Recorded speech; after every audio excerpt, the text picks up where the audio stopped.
வணக்கம். இன்னைக்கு வீடியோல ரிஷப ராசி அல்லது ரிஷப லக்னத்தில் பிறந்தவர்களுக்கு பெரிய சிக்கலா இருக்கிறதே திருமணம் ஆகல, நல்ல வரன் அமையல. திருமண வரன் பார்க்குற விஷயமே பெரிய அளவிலான சிக்கலையும் நேர விரயத்தையும் ஏற்படுத்துது. நிறைய பேருக்கு வரன் வீட்டில் பதில் கூட சொல்லலை. அட்லீஸ்ட் ஒரு ஃபோனை எடுத்து கர்டசிக்காவது ரிப்ளை பண்ணலாம், அது கூட பண்ணலைங்கிற வேதனை இருக்கும். நிறைய நபர்களுக்கு பத்திரிக்கை அடிச்சு ஜவுளி எடுத்து மண்டபம் பேசி திருமணம் நின்னதெல்லாம் இந்த ரிஷப ராசிக்கு நடந்திருக்கும். அப்படிப்பட்ட நிலையெல்லாம் நீக்குவதற்கு இறைவன் உங்களுக்கு 120 ஆண்டுகளுக்கு பிறகு ஒரு அற்புதமான நாளை தந்திருக்கிறார். பல்வேறு யோகங்கள் தரக்கூடிய ஒரு நாள். திருமண தடை 100% கட்டாயம் நீங்கக்கூடிய ஒரு அற்புத நாளை இறைவன் உங்களுக்காகவே கொடுத்திருக்கார். அந்த நாள் என்னைக்கு, அதுல நம்ம என்ன செய்ய போறோம், அது எப்படி பலனை தரும், நம்மளோட வேதனைக்கும் நம்மளோட திருமண தடைக்கும் முற்றுப்புள்ளி வைக்கும் ஒரு அற்புதமான நாளை பத்தி தான் இன்னைக்கு இந்த வீடியோல பார்க்க போறோம். உங்களை போல திருமணம் ஆகாத நபர்கள், உங்க ஃப்ரெண்ட்ஸோ ரிலேட்டிவ்ஸோ, நிறைய ஃபேமிலியில திருமணம் ஆகாத நபர் இருக்காங்கன்னு நீங்க நினைச்சா அவங்களுக்கும் இந்த வீடியோவை கீழே இருக்கிற ஷேர் பட்டன் வழியா ஷேர் பண்ணிடுங்க. அது ஃபேஸ்புக் குரூப்பா இருக்கலாம், வாட்ஸ்அப் குரூப்பாக இருக்கலாம். கலத்திரக்காரகன், அதாவது திருமணத்தை நடத்தி வைக்கும் கிரகமே சுக்கிரன் தான். உங்க ராசி அதிபதியே தான் கலத்திரக்காரகன். 12 ராசிக்குமே கல்யாணத்தை நடத்தி வைக்கும் கிரகம் சுக்கிரனும் குருவும். அப்படிப்பட்ட சுக்கிரனை நீங்கள் வழிபாடு செய்வது திருமண தடை நீங்குவதற்கு ரொம்ப ரொம்ப அவசியம். அப்ப வீடியோவுக்கு கீழே இருக்கக்கூடிய கமெண்ட் பாக்ஸ்ல போய் ஜெய் மகாலட்சுமின்னு பதிவிடுங்கள். அடுத்தது ஓம் குரு பகவானை போற்றினும் பதிவிடுங்கள். திருமண தடையை நீங்குவதற்கும் உங்களோட எல்லா விஷயங்களில் தடையை நீக்குவதற்கும் உங்கள் ராசி அதிபதியான சுக்கிரனின் அதிபதி தாய் மகாலட்சுமியை வணங்குவது எப்பொழுதுமே அவசியம். இந்த ரிஷப ராசி ரிஷப லக்னத்தில் பிறந்தவர்கள் எந்த ஒரு காரியத்தை தொடங்குவதற்கு முன்பும் எந்த ஒரு விஷயத்தில் வெற்றியை பெறுவதற்கும் நீங்க எப்பொழுதும் வழிபாடு செய்வது தாய் மகாலட்சுமிங்கிறத மனதில் வைத்துக் கொள்ளுங்கள். திருமண தடைங்கிறது பெரிய சிக்கலை இன்னைக்கு எல்லாத்தோட வாழ்க்கையிலையும் தருது.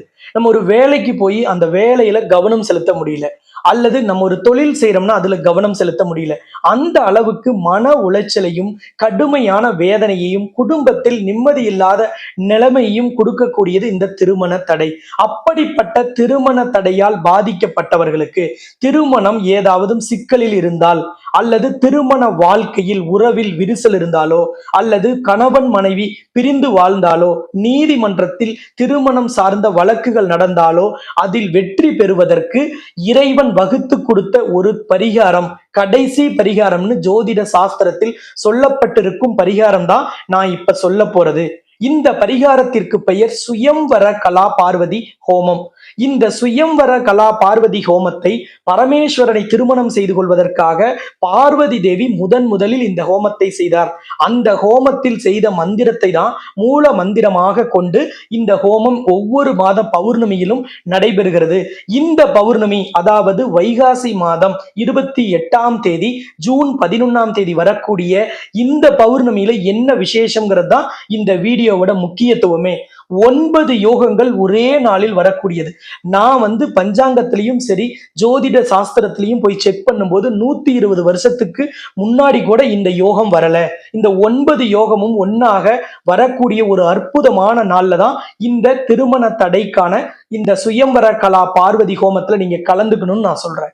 எப்பொழுதுமே எந்த தடை வந்தாலும் எந்த தோஷம் இருந்தாலும் அதை நிவர்த்தி செய்வதற்கும் அதை சரி செய்து கொள்வதற்கும் இறைவன் கட்டாயமாக நமக்கு ஒரு வாய்ப்பை கொடுப்பார். அந்த மாதிரியான நாளை சரியாக பயன்படுத்தக்கூடிய நபர்கள் தோஷமோ தடையோ தாமதமோ அதிலிருந்தெல்லாம் விடுபட்டு விடுகிறார்கள். அவர்கள் வெற்றி கணக்கை தொடங்கி விடுகிறார்கள். அதுபோல உங்களுக்கும் திருமண தடையை நீக்குவதற்கு இறைவன் ஒரு நாளை வடிவமைத்து கொடுத்திருக்கிறார். உங்களுக்கு அற்புதமாக தடைங்கிறதையும் தாமதம்ங்கிறதையும் நீக்குவதற்கு கதவை திறந்து வைத்து விட்டார். உங்களுக்கான தடையும் தாமதமும் உறுதியாக நீக்கப்படும்.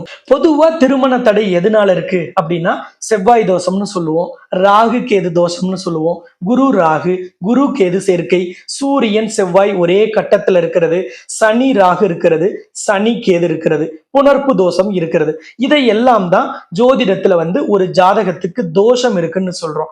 ஆனா தோஷம் இருக்குன்னு சொல்லிட்டு பெரும்பாலான ஜோதிடர்கள் நிறைய வரன்களை நம்ம தவிர்த்துறோம். இன்னைக்கு மக்கள் கிட்ட ஒரு எண்ணம் இருக்கு. அது என்ன அப்படின்னா, ஜோசியரால தான் கல்யாணம் ஆகலைங்கிறது. அந்த மாதிரி நடக்காம இருக்கிறதுக்கு ஜோதிடர்களும் கொஞ்சம் இதை முக்கியத்துவம் கொடுத்து நீங்க பயன்படுத்திக்கணும். எப்படின்னா, செவ்வாய் தோஷம் இருக்குன்னா அதற்கு இணையான ஜாதகம் வரும் பொழுது அதை பொருத்தி ஓகே பண்றதுக்கு பார்க்கணும். அதே மாதிரி ராகு கேது உள்ள ஜாதகம் ஒண்ணு வருதுன்னா அதற்கு இணையான ராகு கேது உள்ள ஜாதகம் வரும் பொழுது அதை ஏதாவது ஒரு குறை சொல்லி ஏதாவது ஒரு தப்பு அதுல தேடி தேடி கண்டுபிடிச்சு சொல்லாம அதை சரியாக பொருத்தி அவர்களை வாழ்க்கையில இல்வாழ்க்கையில இணைய வைக்கிறதுக்கான முயற்சியை நம்ம செய்யணும். ஏன்னா காலப்போக்குல மக்களுக்கு ஜோதிடத்தின் மீது இந்த பொருத்தம் பார்க்கிற விஷயத்தின் மீது நம்பிக்கை குறைந்து விடக்கூடாது.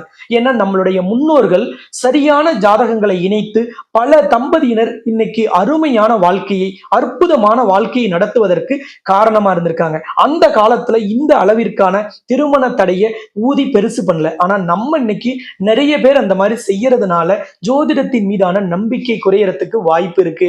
அப்ப சரியான தோஷம் உள்ள ஜாதகத்தை அதற்கு பொருந்தும் ஜாதகங்கள் வரும் பொழுது தவிர்க்காமல் சரியாக அதை இணைத்து நம்ம பலன் சொல்ல வேண்டும். திருமண தடை நீங்கிறதுக்கு கலத்திரக்காரகனான சுக்கிரனின் முன்னிலையில் செய்யக்கூடிய பரிகாரங்கள் பொதுவாகவே வேலை செய்யும். இந்த பௌர்ணமி, அதாவது வைகாசி 28ஆம் தேதி ஜூன் 11ஆம் தேதி வரக்கூடிய பௌர்ணமியில என்ன விசேஷம்ங்கிறதா இந்த வீடியோவோட சிறப்பு. அதை பத்தி தான் நம்ம பார்க்க போறோம். கேலண்டர்ல போய் பார்க்கும் பொழுது செவ்வாய்க்கிழமை பௌர்ணமின்னு போட்டிருக்கோம். அதை பார்த்து நீங்க யாரும் கன்ஃபியூஸ் ஆயிட வேண்டாம். செவ்வாய்க்கிழமை மதியம் தான் பௌர்ணமி தொடங்குது. எந்த ஒரு விஷயங்களும் வளரணும், வெற்றி பெறணும், வாழ்க்கையில ஒரு புதிய அத்தியாயத்தை தொடங்கணுங்கிற விஷயங்களை எல்லாம் காலையில செய்யணுங்கிறதுனால பௌர்ணமி காலையில புதன்கிழமையில தான் இருக்கு. மதியம் வரைக்கும் பௌர்ணமி இருக்கிறதுனால இந்த பரிகார ஹோமம் பௌர்ணமி திதி புதன்கிழமையில இருக்கிற அந்த வேளையில செய்யறோம். ரிஷப ராசிக்கு குடும்பஸ்தானம்ங்கிறது 2ஆம் இடம். அப்ப அந்த குடும்பஸ்தானத்தில் குரு பகவான் இருக்கும் நேரத்தில் திருமண தடைக்காக நீங்கள் செய்யும் பரிகாரம் வேலை செய்யும். அதுலயும் ஒரு ஜாதகத்தில் செவ்வாய் தோஷம் இருக்கு, அல்லது பெண்ணுக்கு கணவனை குறிக்கக்கூடிய கிரகம் செவ்வாய். அப்ப அந்த செவ்வாயின் நட்சத்திரமான மிருகசிரீச நட்சத்திரத்தில் குரு பகவான் பயணம் செய்யும் இந்த பௌர்ணமி சிறப்பு வாய்ந்தது. புதன் என்பது பெருமாளை குறிக்கக்கூடிய இடம். அப்ப பெருமாளை குறிக்கக்கூடிய இடமாகவும் பச்சை நிறத்தை குறிக்கக்கூடிய கிரகமாக புதன் இருப்பதாலும் இந்த மங்கள விஷயத்திற்கு செய்யும் பரிகாரம் புதன்கிழமையில் செய்வது நல்லது. பொன் கிடைத்தாலும் புதன் கிடைக்காதுன்னு சொல்லக்கூடிய இந்த புதன்கிழமையில வரக்கூடிய நட்சத்திரமும் புதனின் கேட்டை நட்சத்திரமே, அதுவும் இன்னொரு விசேஷம். இதையெல்லாம் தாண்டி ஒரு சிறப்பு வாய்ந்த நாள் இந்த நாள்ல இருக்கு. அதற்கு பெயர் கிரகமாளிகா யோகம். எப்படி மாலையில நிறைய மலர்களை வரிசையாக நம்ம தொடுக்கும் பொழுது அது மாலையாக மாறுதோ, அது போல கிரகங்கள் கும்ப ராசியில ராகுவில தொடங்கி சிம்ம ராசியில கேதுக்குள்ளேயே 8 கிரகங்கள் வரிசையாக அணிவகுத்து மாலையாக இருக்கும். இந்த கிரகமாளிகா யோகம் என்பது ஒரு அரிய கிரக சேர்க்கை. இந்த மாதிரியான கிரக சேர்க்கையில் எந்த தடைகளும் எந்த தாமதங்களும் விலகிவிடும். அப்ப உங்களுக்கான திருமண தடை நீங்குவதற்கான இந்த பௌர்ணமி பூஜையும் அதே நாளில் செய்வது இன்னும் பெரிய ஒரு விசேஷம். அடுத்தது திருமண தடைக்கு ராகு கேதுவை நிறைய பேர் காரணமா சொல்லுவோம். அப்படிப்பட்ட இந்த ராகு கேதுகளினால் ஏற்படும் தோஷத்தை நீக்குவதற்கு அன்னைக்கு ராகு கேதுவிற்கு யோகம் நிறைந்த கால சர்ப்ப யோகம் அன்னைக்கு இருக்கு. அப்ப கால சர்ப்ப யோகம் உள்ள நாளில் செய்யும் பரிகாரம் ராகு கேதுவின் தோஷத்தை, அதனால் கொடுக்கக்கூடிய தாமதத்தை, சாபத்தை அனைத்தையும் நீக்கும். அப்ப ராகு கேது தோஷம் உள்ளவர்களுக்கும் இந்த நாளில் செய்யும் பரிகாரம் திருமண தடையை நீக்கிவிடும்.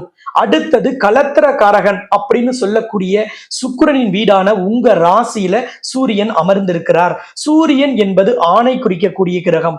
ஒரு பெண்ணுக்கு கணவனை குறிக்கக்கூடிய கிரகம் எப்படி செவ்வாயோ, அது போல ஒரு ஆணுக்கு மனைவியை குறிக்கக்கூடிய கிரகம் சுக்கிரன். அப்ப அந்த மனைவியை குறிக்கக்கூடிய சுக்கிரனின் வீடான ரிஷப ராசியில் ஆண் கிரகமான சூரியன் அமர்ந்திருப்பது பெரிய அளவிலான வெற்றியை தரும். ஒரு நல்ல வரன் உங்களுக்கு வருவதற்கு இந்த கிரக அமைப்பு சிறப்பு.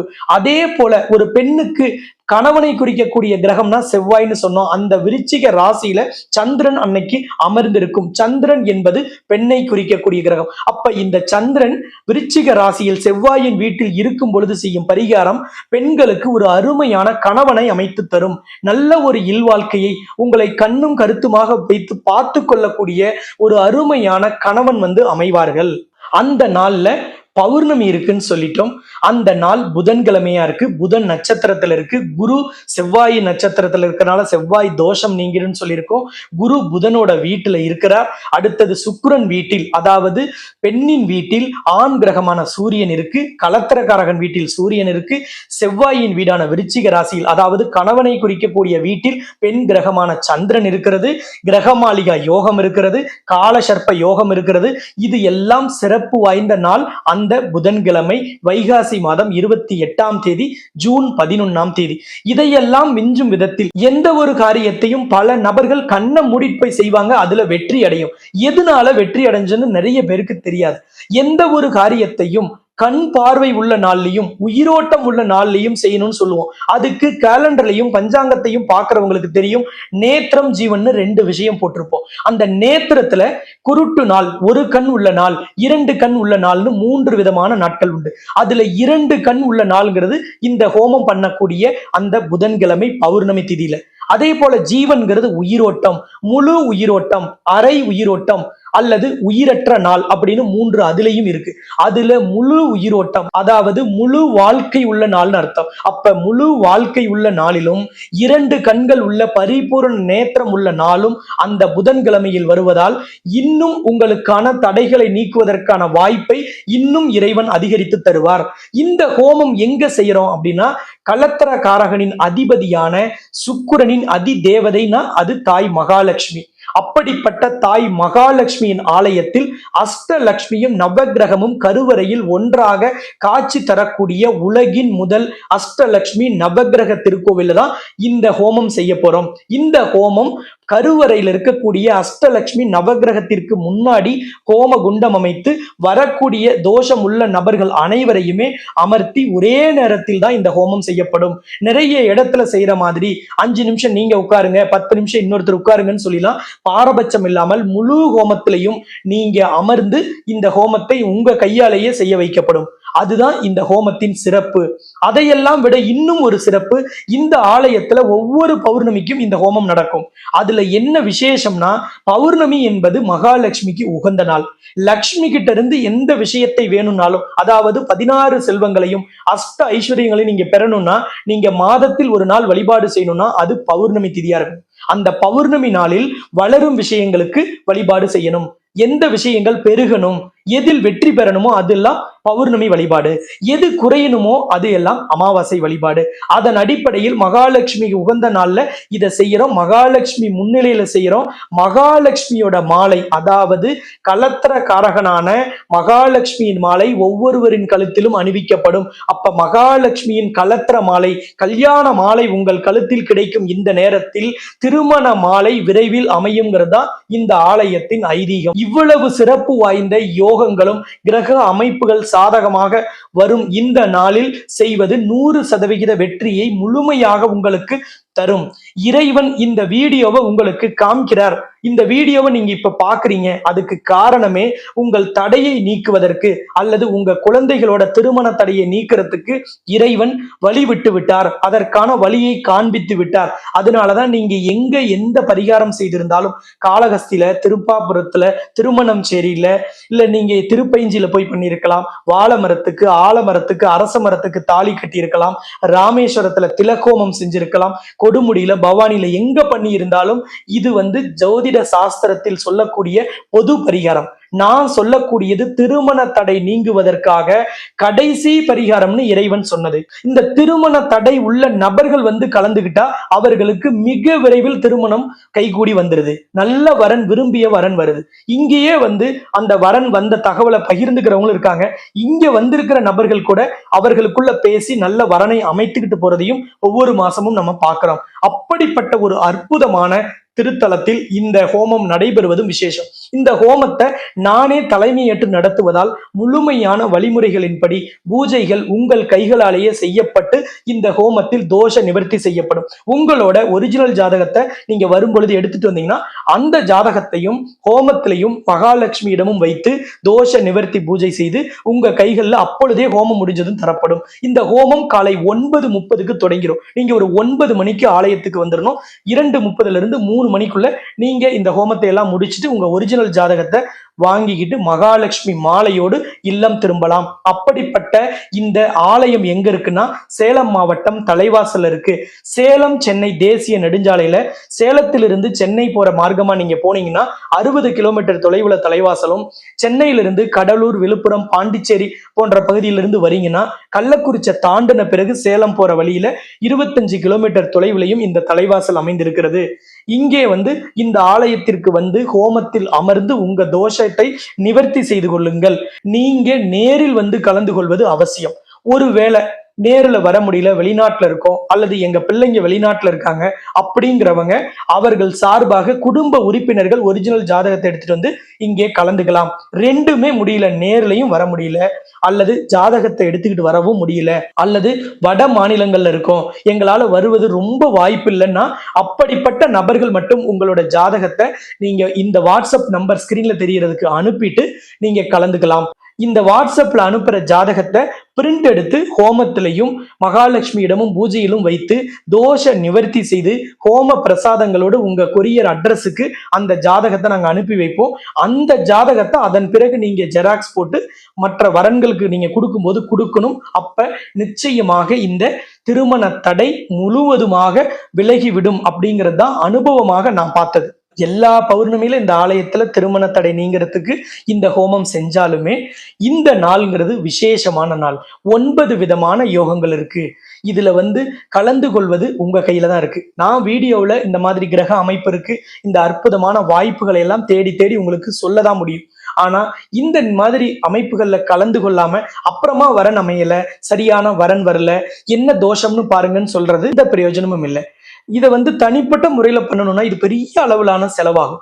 ஆனா எல்லாருமே இதுல கலந்துக்கணுங்கிறதுக்காக தான் கோவில் சார்பாகவே இந்த ஹோமம் செய்யறோம். இதுல குறைஞ்ச பொருட்செலவுல கலந்துக்கிற இந்த வாய்ப்பை நீங்க தவற விடாதீங்க.